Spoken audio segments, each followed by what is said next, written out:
DNA मित्रों, 4 दिन बाद देश गणतंत्र दिवस मनाएगा। यह दिन देशभक्ति और गर्व का प्रतीक है। कर्तव्य पथ पर सजती गणतंत्र दिवस परेड हमें हमारी संस्कृति, एकता और प्रगति की झलक दिखाती है। 2026 का 26 जनवरी किस तरह सबसे अलग होगा, नया होगा, खास होगा, ये आज हम आपको बताने वाले हैं। इस बार कर्तव्य पथ पर भारत का हाइपरसोनिक दर्शन होगा। एक ऐसा हथियार इस बार परेड का हिस्सा होगा जिसका नाम सुनने भर से पाकिस्तान ही नहीं, चीन के भी पसीने छूटेंगे। आज हम आपको गणतंत्र दिवस परेड में हिस्सा लेने वाले मूक योद्धाओं के दर्शन भी करवाएंगे, लेकिन सबसे पहले आपको भारत के उस हाइपरसोनिक हथियार के बारे में जानना चाहिए जो पहली बार गणतंत्र दिवस परेड का हिस्सा बनने वाला है। मित्रों, इस बार गणतंत्र दिवस परेड के मौके पर भारत की नई long range anti ship missile यानी LRASHM मुख्य आकर्षण होगी। भारतीय नौसेना की समुद्री ताकत को नए स्तर पर ले जाने वाली यह मिसाइल समंदर में दुश्मन का काल बनने वाली है। यह भारत के समुद्री क्षेत्र को कैसे सुरक्षित करेगी, यह समझने के लिए आपको इसकी ताकत के बारे में जानना चाहिए। LRASHM को DRDO द्वारा विकसित किया गया है।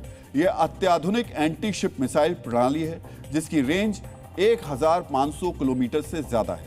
इस मिसाइल की खासियत है कि यह दुश्मन के डिफेंस सिस्टम के दायरे में आए बिना ही हमला कर सकती है। नौसेना इसे सुरक्षित दूरी से लॉन्च कर सकती है और बड़े युद्धपोतों को सटीक निशाना बना सकती है।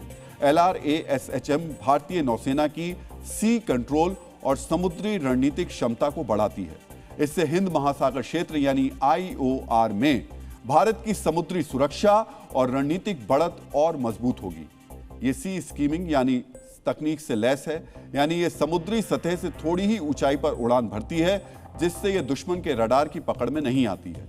इसकी एक खासियत यह भी है कि ये नौसेना के विभिन्न प्लेटफॉर्म्स यानी पनडुब्बी, युद्धपोत, हेलीकॉप्टर से भी लॉन्च की जा सकती है।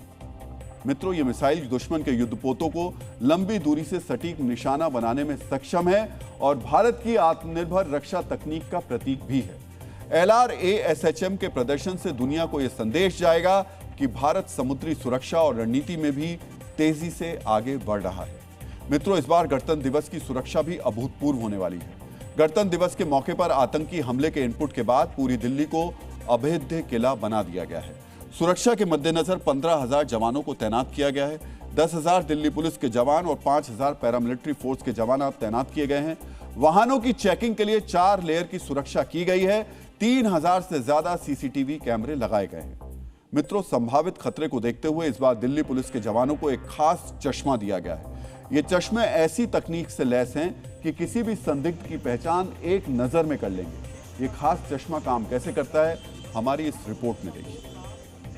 और दिल्ली पुलिस ऐसे चश्मों का इस्तेमाल कर रही है जो कि FRS से रेस है और घूमते फिरते आउटर सर्कल में भी संदिग्धों की पहचान की जा सकती है। किस तरीके से ये खास चश्मे काम करते हैं ये आप ये देख सकते हैं कि लगातार ये चश्मा पहन के जो भी इसके अंदर डेटा फीड है और वो इस मोबाइल के साथ अटैच्ड है कि जो भी देखेगी उस पर अगर कोई संदिग्ध होता है तो उसके ऊपर रेड कलर का एक मार्क आ जाता है। अगर कोई डेटा में वो फिट नहीं है तो फिर ग्रीन नंबर आता है। बात करते हैं, इसके अंदर ऑलरेडी थर्मल स्कैनिंग है। ये हमारे फ़ोन के साथ कनेक्टेड है। इसमें किसी चार्जर वगैरह की कोई ज़रूरत नहीं है और इसमें हमें अपना फ़ोन चार्ज रखना पड़ेगा। इसमें हम अपना एक वायरलेस फ़ोन चार्जर साथ में रखेंगे जिसकी वजह से हमारा फ़ोन हर टाइम चार्ज रहेगा और रेगुलर बेसिस पे हम इसको ऑपरेट कर पाएंगे, चाहे वो 7-8 घंटे हो चाहे 10 घंटे हो, इजीली। आपके जैसे आप देख रहे हैं तो क्या आपको ये इसका वो डिस्प्ले भी देखना पड़ेगा फ़ोन पे? इसमें हमें डिस्प्ले देखने की ज़रूरत नहीं है। अगर मैं इस तरफ देख रहा हूँ राइट में तो इसकी स्क्रीन पर वही राइट जगह से दिखाई देगा। अगर लेफ्ट देख रहा हूँ और अननोन कुछ आ रहा है या ग्रीन बॉक्स आ रहा है तो इस स्क्रीन पर चश्मे में भी आ जाता है रेड या फिर जो इसी चश्मे के अंदर एक स्क्रीन है, उसी की वजह से हमारे ऊपर रेड आएगा। वो आएगा किसी सस्पेक्टेड के लिए या फिर किसी टेररिस्ट या क्रिमिनल के लिए। मित्रों, गणतंत्र दिवस परेड में दुनिया पहली बार भारत की पशु टुकड़ी को भी मार्च करते हुए देखेगी। पहली बार सेना की रिमाउंट एंड वेटनरी कोर यानी RVC की टुकड़ी को विशेष रूप से चुना गया। गणतंत्र दिवस परेड की तैयारी में इस टुकड़ी की तस्वीरें भी देखी गई। इस टुकड़ी में कौन कौन से पशु पक्षी शामिल हैं और सरहद पार से मूक योद्धा क्या भूमिका ये निभाते हैं, उसे समझने के लिए आपको हमारा ये वीडियो विश्लेषण बहुत ही ध्यान से देखना चाहिए और इसको बिल्कुल भी मिस मत कीजिएगा।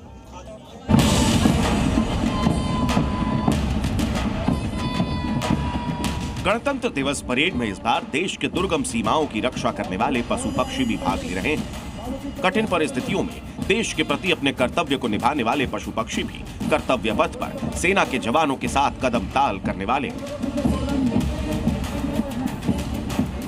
रिमाउंड एंड वेटरनरी कॉर्प्स की इस टुकड़ी में सबसे आगे चलेंगे 2 बैक्ट्रियन यानी 2 कुबड़ वाले ऊंट। इनके पीछे होंगे 4 जानस्कर पोनी यानी टट्टू, साथ में होंगे 4 शिकारी रैप्टर्स यानी बाज।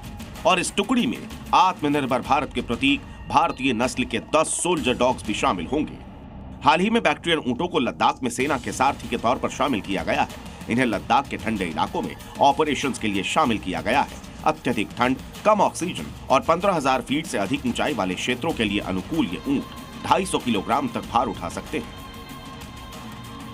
आपको बता दें, ये डबल हम्प कैमल है जिसको कहा जाता है बैक्ट्रियन कैमल, और इसकी विशेषता ये होती है कि खासकर जो लद्दाख के इलाके हैं वहां पर ये हमारे इंडियन आर्मी की सबसे बड़ी ताकत बनकर उभरता है। और ये गलवान में पोस्टेड है इंडियन आर्मी के साथ, वहां पर कंधे से कंधा मिलाकर अपनी ओर से आप देखिए किस तरह से वहां पर देश की सुरक्षा में अपना योगदान देते हैं।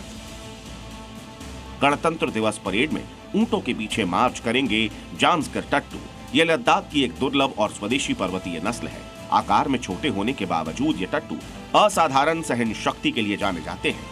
ये 15,000 फीट से अधिक ऊंचाई और -40 डिग्री सेल्सियस तक के तापमान में 40 से 60 किलोग्राम वजन लेकर लंबी दूरी तय कर सकते हैं। इन्हें 2020 में सेना में शामिल किया गया। ये सियाचिन ग्लेशियर जैसे अत्यंत कठिन इलाकों में सेवाएं दे रहे हैं। परेड का एक प्रमुख आकर्षण होंगे सेना के डॉग्स, जिन्हें भारतीय सेना के मूक योद्धा भी कहा जाता है। ये डॉग्स आतंकवाद रोधी अभियानों, विस्फोटक और बारूदी सुरंगों की पहचान, ट्रैकिंग, पहरेदारी, आपदा राहत तथा खोज और बचाव अभियानों में सैनिकों का साथ देंगे। आमतौर पर सेना में पहले विदेशी ब्रीड्स के कुत्ते शामिल किए जाते थे, लेकिन आत्मनिर्भर भारत और मेक इन इंडिया की सोच के तहत अब भारतीय ब्रीड के डॉग्स भी सरहदों की पहरेदारी करते हैं। गणतंत्र दिवस परेड में भारतीय सेना के मुधोल हाउंड, रामपुर हाउंड, चिप्पी पराई, कोम्बई और राजा पालयम जैसे स्वदेशी नस्लों के डॉग्स मार्च करेंगे। कर्तव्य पथ पर परेड में 4 बाज यानी रैप्टर्स भी शामिल होने वाले हैं। ये जो एक रैप्टर आपको नजर आ रहा है, या फिर इस तरफ मेरी बाईं तरफ आप देख सकते हैं रैप्टर, इनका नाम बहुत यूनिक है। देखिए इन दोनों का जो नाम है वो है करण अर्जुन, और किस तरह से ये अपनी जोड़ी को इसी तरह से परेड के वक्त भी दिखाएंगे। कर्तव्य पथ पर परेड में इन मूक योद्धाओं को शामिल करने का उद्देश्य सेना की इनोवेटिव अप्रोच को दिखाना है, जहां प्राकृतिक क्षमताओं को सैन्य उपयोग में बदला जाता है।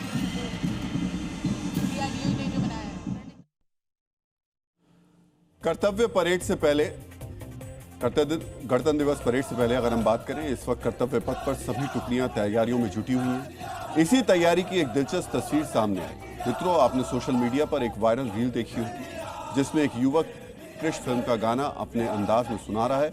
इस वायरल रील को करोड़ों लोगों ने देखा है। अब सेना के जवान इसी रील वाले गाने पर गणतंत्र दिवस परेड की तैयारी कर रहे हैं। उनके सिंक्रोनाइज्ड मार्च और लय की ये तस्वीर आपको भी देखनी चाहिए। का गाना गिरीश का